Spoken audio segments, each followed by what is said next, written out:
They were tested for DNA when DNA technology was not as advanced as it is today. And what that DNA showed was that they were more closely related to modern Native Americans than they are to any other people in the world. Every single male bloodline across an entire continent. Deleted. Not diminished. Not blended.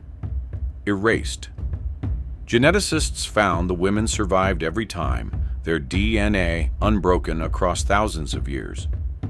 But the fathers, the sons, the brothers gone. Many years ago, 30, 40 years ago, that the settlement story of the Americas is much more complicated than we've realized. And what the DNA is doing is it's telling us that there was something really weird. As if someone had walked through history with a knife and cut every paternal thread. And the last group to fill that vacuum was the most terrifying of all. The impossible data. Dr. Maria Avila Arcos at Mexico's National Autonomous University was staring at her screen, waiting for the Y chromosome analysis to finish rendering. One of the things I've realized is that there is no classic Native American feature. That Native Americans are have a very complex genetic story with very many different elements brought into it. She had been sequencing ancient DNA from Mesoamerican remains for months. Careful work, methodical extraction from bones that had been in the ground for centuries. So it's considered to be the earliest high culture of Central America. Everybody's heard about the Aztecs. Everybody's heard about the Maya. When the results populated her monitor, she stopped breathing. She pushed back from her desk. The fluorescent lights hummed overhead. Her coffee went cold. She ran the analysis again, then again, then a third time, hoping for different results. The numbers didn't change. They couldn't. Genetic evidence of that is found in the Amazon. We have to go back to that old evidence and reconsider it. The male lineages of the Olmec were gone, not faded, not diluted into successor populations over centuries of gradual mixing. Gone. People that visited Mexico and visited the Aztecs, like what the markets looked like and how insane it was and how gorgeous it was, and then disease. The Y chromosomes that should have passed from father to son across hundreds of generations had simply stopped. She checked the builders of Teotihuacan. Same result. The early Maya. Same. The Toltec. Same. Every single paternal line. Terminated. She switched to the mitochondrial data. The genetic signature passed from mother to daughter. And there it was, unbroken. Continuous across every collapse, every conquest, every catastrophe. The women had survived every time. And what are the things that lead to collapse? It's environmental stuff, it's human sacrifice. They were absorbed into new populations, married into new communities, carried their genetic heritage forward through daughters and granddaughters. But the men, the fathers, warriors, kings, had been deleted from existence. And of course, I had a battery of archaeologists and scientists and professors on my own that say, yeah, well, this stuff did happen. And here's the the depictions of it in paintings and images, and so it did happen. Like bloodlines cut with a blade. Like someone had walked through the genetic record and struck out entire family trees, root and branch. The Y chromosomes of entire civilizations reduced to genetic ghosts, present in the archaeological record, but absent from every living descendant. And the breaks weren't random. They coincided exactly with moments of civilizational collapse. Sudden, violent, complete. Every time a civilization fell, the same brutal arithmetic played out. From the Gulf Coast to the highland valleys to the jungle lowlands, the same pattern, repeating for thousands of years. Dr. Avila Arcos called a colleague that night. She told him the data looked like a crime scene that spanned a continent. But before she could understand who filled the final vacuum, another discovery had already rewritten everything scientists thought they knew about who was in the Americas first. The signal that shouldn't exist. In 2015, Dr. Pontus Skoglund at Harvard was running genetic analysis on ancient remains from the Amazon basin. His lab specialized in extracting fragments of DNA from bones thousands of years old, reconstructing the deep history of populations long since vanished. It was meticulous, painstaking work, the kind that usually produced quiet results destined for academic journals nobody outside the field would ever read. This was not one of those times. When his algorithm returned results, he leaned closer to the screen. Then he sat back. Then he leaned in again, scrolling through the data with the slow deliberation of someone who knows he is looking at something that will end careers or make them. The DNA contained clear, unmistakable markers linked to Aboriginal Australians from the opposite side of the planet. He checked the data 3 times. Each time, he expected the anomaly to resolve into noise, a contamination artifact, a processing error. It didn't. The signal held. It was real. Every textbook said humans entered the Americas roughly 15,000 years ago via a land bridge from Siberia. One migration, one source. But this Australasian signal predated the Siberian migration entirely. It came from across the Pacific. It shouldn't exist. But here is the catch. The signal wasn't distributed evenly. It was concentrated heavily in the Amazon basin and nearly absent everywhere else. That is the genetic fingerprint of a population that was once widespread, then pushed to the margins, overwritten by successive waves of newcomers so thoroughly that their DNA survived only where the jungle was thick enough to shield them. The Y chromosome is the thread that connects fathers to sons across generations. And across the Americas, that thread had been cut and recut for at least 15,000 years. Wave after wave of newcomers arriving, replacing the men who came before, absorbing the women, becoming the new fathers, until they too were replaced. And nowhere did this cycle play out more violently than in the land that would become the heart of the Aztec Empire. The crime scene, Teotihuacan, at its peak around 450 AD.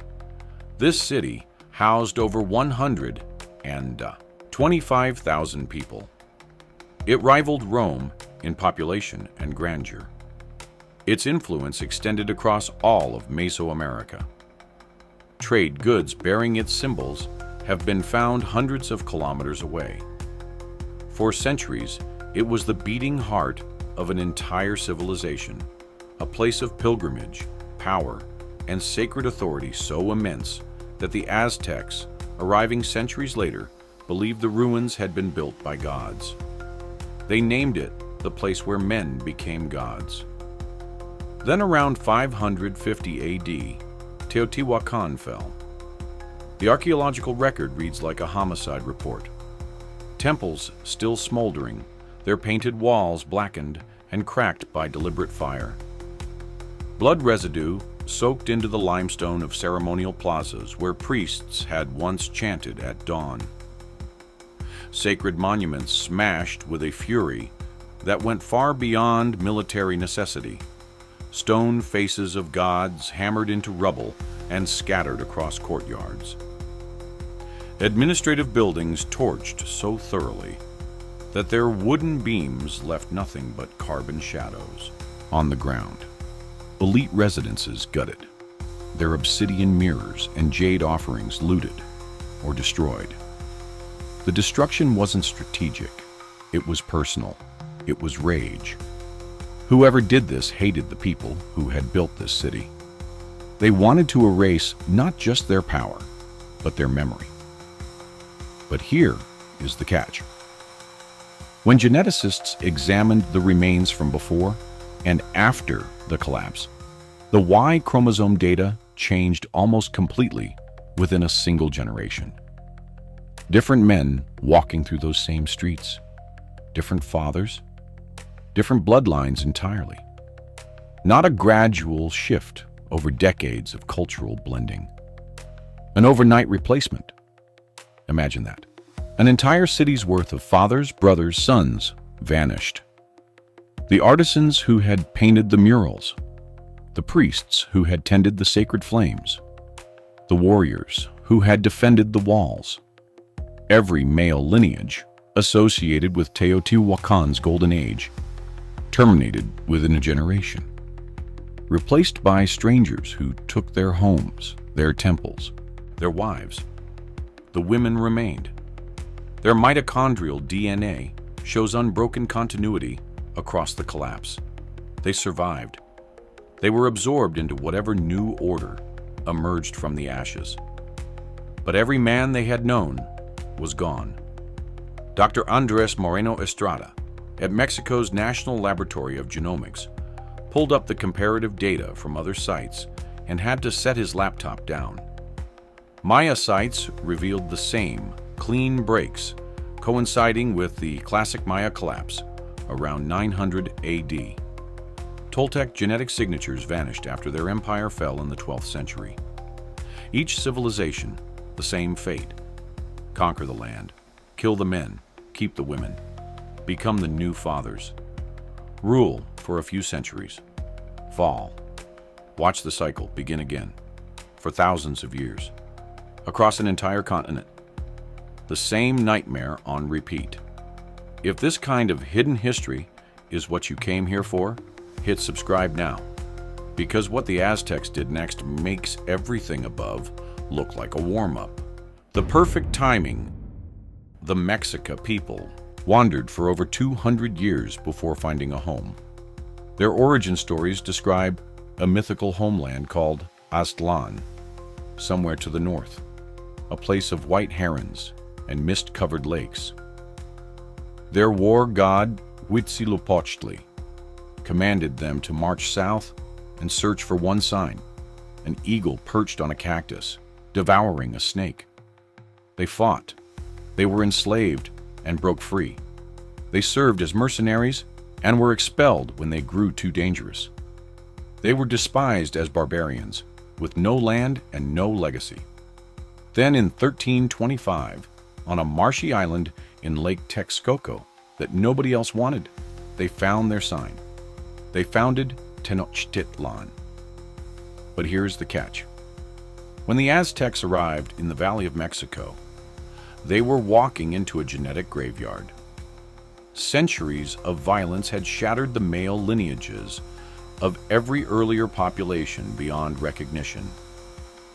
Surviving communities were fragmented, their paternal ancestry broken and rewritten multiple times over. The Toltec Empire had collapsed. Teotihuacan was ancient ruins. The landscape was a patchwork of weakened city-states with no dominant power.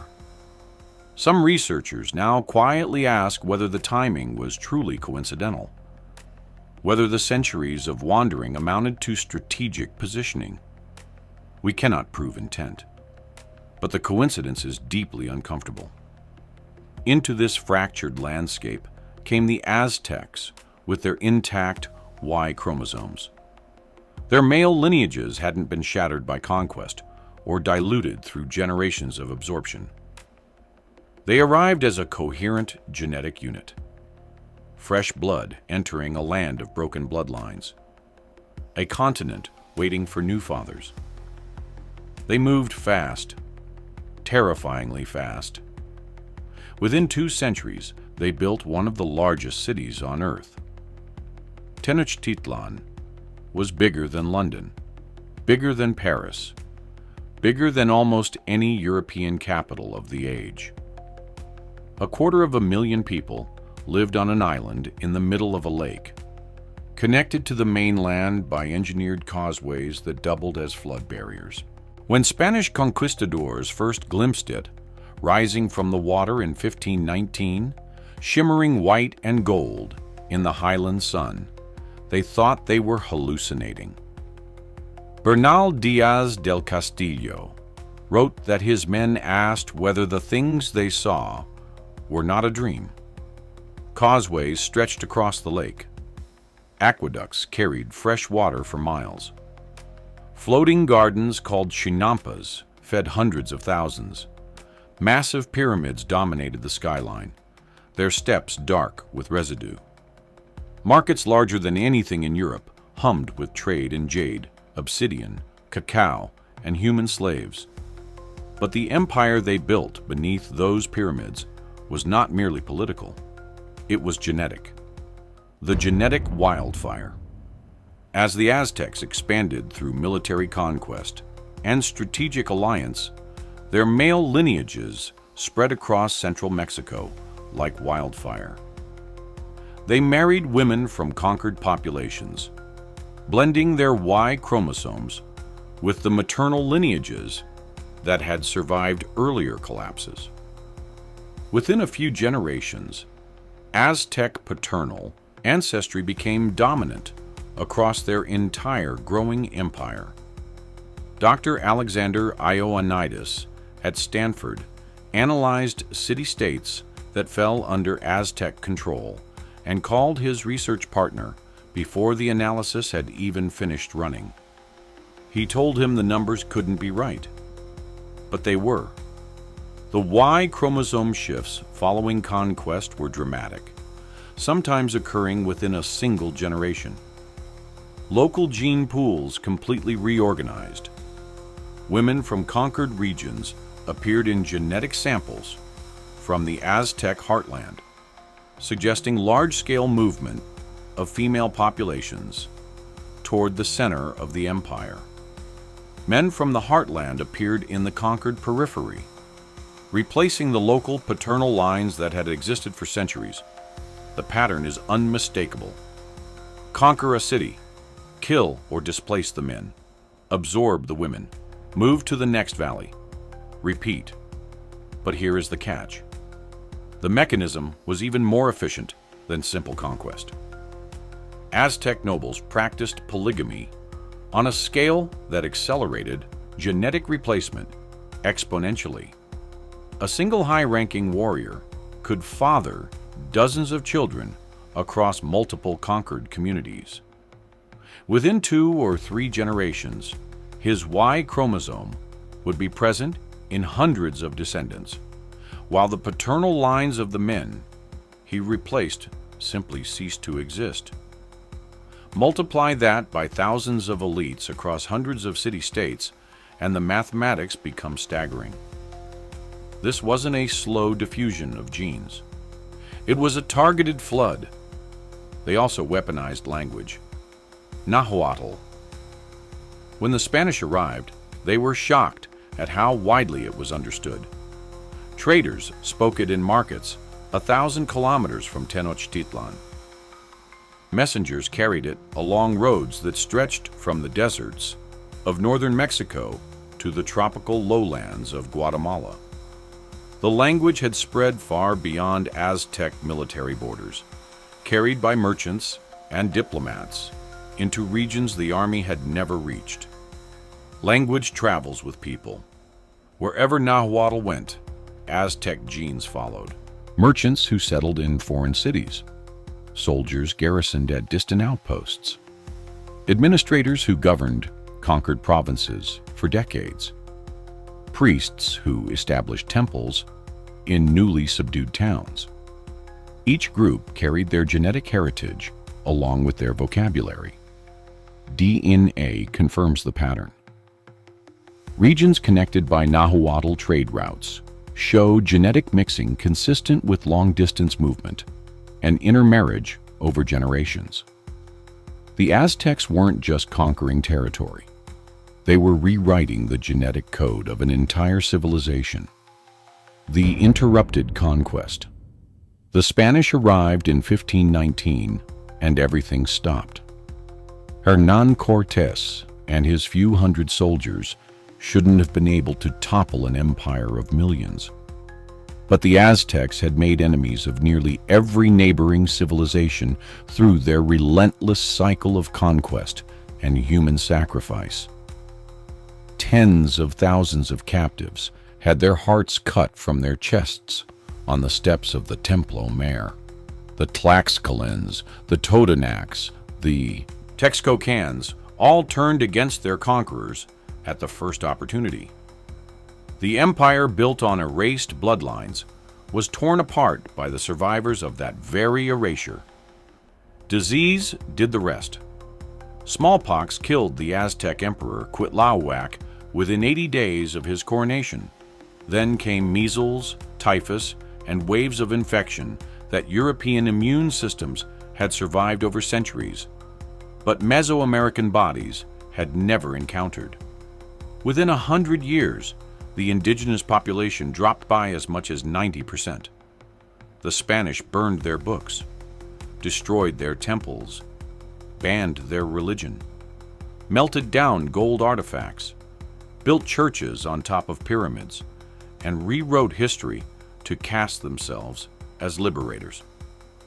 They did everything in their power to make it as though the Aztec Empire had never existed. But they couldn't erase the DNA. 500 years later, Aztec Y chromosomes are still there, still dominant across the genetic landscape of Mexico and Central America. Millions carry that paternal ancestry today, woven so deeply into the population that no amount of colonial violence could extract it. The genetic empire the Aztecs built in barely 100 years outlasted the Spanish Empire itself. The books could be burned, the temples could be leveled, the language could be suppressed, and the religion driven underground. But the blood remembered what the conquerors tried to make everyone forget. What the blood remembers. Dr. David Reich at Harvard put it in 5 words. We had no idea. 15,000 years of fathers erased and replaced. The DNA recorded every act of violence that history refused to write down. The conventional story of the Americas is wrong. So here is the question. If the Aztecs built their entire empire on the graves of erased bloodlines, how many other civilizations are hiding the exact same truth? Drop your answer in the comments. Smash that like button and subscribe, because we are pulling secrets out of the ground every single week. And trust me, you do not want to miss what we dig up next.